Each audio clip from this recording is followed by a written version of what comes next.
Hi guys, this is Connie, back for some more Connie Reads. Getting adjusted, finding places to read that won't be distracted by babies. We are on chapter 11 of The Dogs of Winter. This one's called Ruza. I sat huddled on the bench inside the rocking, clanking train. I hadn't had to wait long before I saw a train with the name of our village on the front. I just stepped onto the train. I didn't even say goodbye to Tanya, Yula, Pasha, or Rudy, and especially not Victor. I watched all the different colored coats come into the train and leave the train. Some people read, others slept. One woman smelled of onions and had tired eyes. Another tossed her long black hair. None of them noticed me there on the bench on my way home. There were many stops on our way out of the city. A few other children rode the trains, most with grown-ups. The grown-ups read their papers or gazed at nothing out the windows. A man in a fine hat collected tickets. He looked through me too, but the children saw me. They looked at me with wide eyes. I made myself small. And then, at one stop, the doors to the train slid open, and in walked two dogs. I sat up straighter. The dogs sniffed their way down the aisle, their tails wagging. I waited for someone to shout at the dogs, to drive them off the train, but no one did. The people read their books and newspapers and snored with their weary heads against the train window.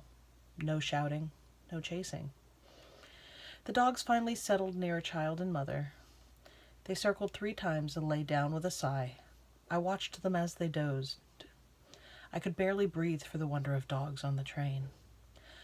When next the train stopped, the larger dog, with fur like a bear, sat up and searched the air from the open train door with his nose. He lay back down and resumed his nap. At the next stop, he did the same thing, but this time he nipped the smaller dog on the ear. They trotted out the train door and disappeared into the crowd. My hunger woke me. I sat up and looked out the train window. We were no longer in the city.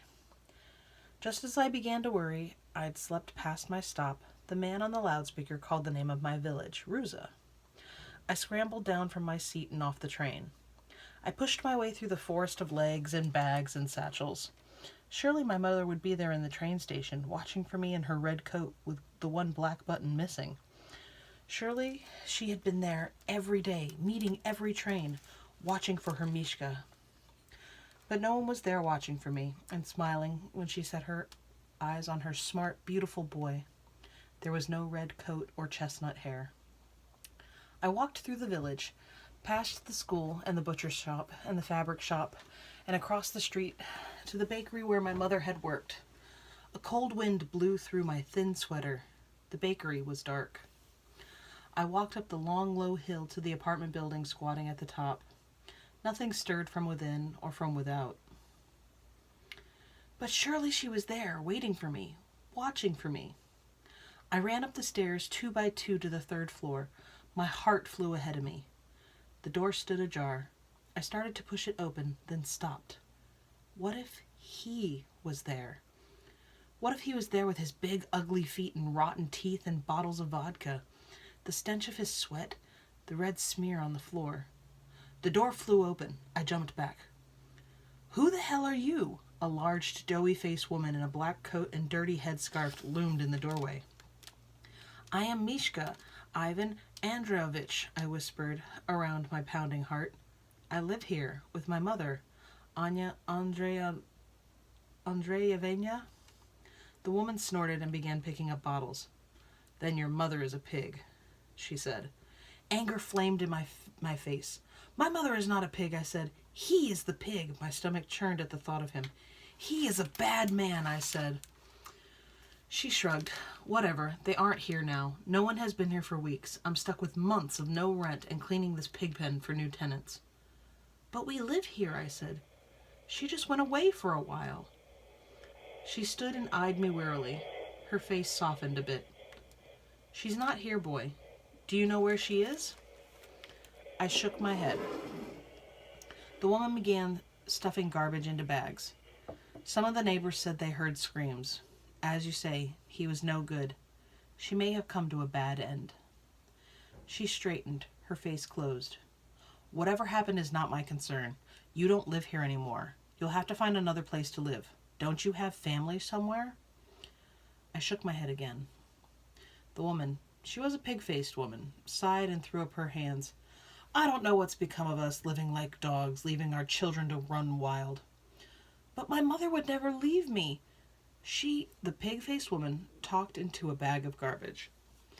If you were to ask me, which no one has, we were better off in the old days.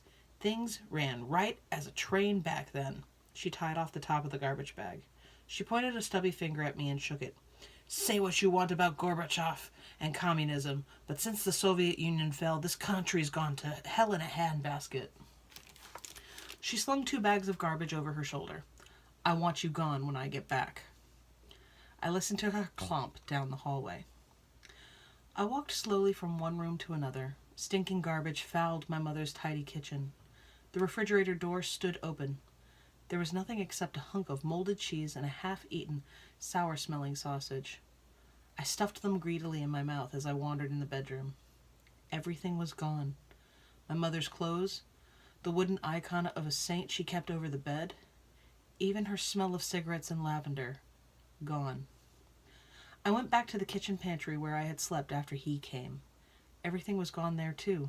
My clothes, my blankets, my radio with the shiny antenna and knobs.